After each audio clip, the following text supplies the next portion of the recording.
विचारधारा की बात आपने कहा है तो देश में इन दिनों विचारधाराओं की लड़ाई है। हाँ। थोड़ा सा पॉलिटिकल इशू है। हाँ। हम उस पर बात करेंगे।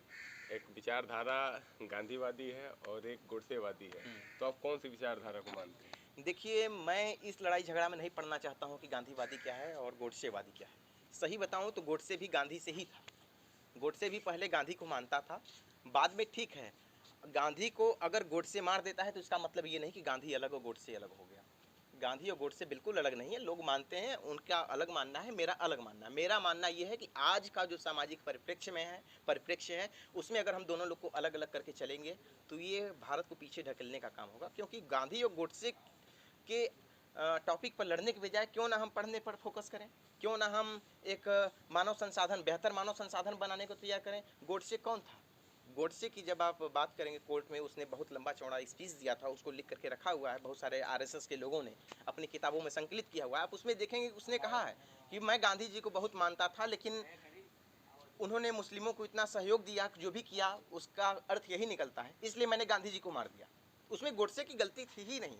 उसके दिमाग में कुछ लोगों ने ऐसा भर दिया कि गांधी जी केवल मुस्लिमों के पैरोकार हैं, इसलिए जो है उन्होंने मार दिया, इसलिए गोडसे ने गांधी को मारा। आप जब दक्षिण अफ्रीका का सत्याग्रह एक पुस्तक है महात्मा गांधी जी का है, उसमें पढ़ेंगे तो उसमें गांधी जी ने कहा है कि मेरे घर पर 4-6 लोगों ने हमला कर दिया, लेकिन मैंने उनके खिलाफ कोई रिपोर्ट नहीं दर्ज कराई। इसलिए नहीं दर्ज कराई क्योंकि इसमें उनकी गलती नहीं है, इसमें गलती उन लोगों की है जिन्होंने उनको गलत सूचना दी। अब वो इस लायक नहीं थे कि उस सूचना को प्रमाणित करें, और इसलिए वो आकर के मेरे घर पर हमला किया। तो गोडसे को जो सूचना मिली, उस सूचना के आधार पर वो आकर के गांधी जी की हत्या कर दी, और इस पर लड़ना नहीं चाहिए। दूसरी चीज़, ये लोकतंत्र है। अगर आप रावण को पूजते हैं तो बेशक आप रावण को पूजिए, और मैं ये नहीं कहता हूँ कि मैं गांधी को मानता हूँ तो गोडसे गलत है। गोडसे बेशक अपने जगह पर सही है, उन्होंने भी योगदान दिया है, और योगदान दिया है तो सीधी सी बात है कि उनको पूजा जाना चाहिए। बहुत सारे लोग पूछते हैं, और मैं भी मानता हूँ। एक छोटा सा उदाहरण दूंगा। गुलाब जो होता है उसका महत्व तभी तक है जब तक उसके अगल बगल कांटे हैं,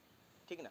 तो गांधी जी अगर हैं तो उनका भी महत्व तभी तक है जब तक गोडसे हैं। दूसरी चीज़ ये है कि आप गेहूँ देखे हुए होंगे, फसल कटा हुआ रहता है।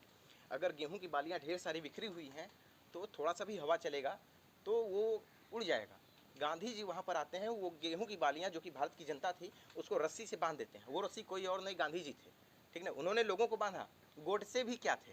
वो एक गेहूं की बाली वो भी थे, बस ये थे कि वो थोड़े मोटी गेहूं की बाली थे, वो थोड़े मजबूत गेहूं की बाली थे, और उनका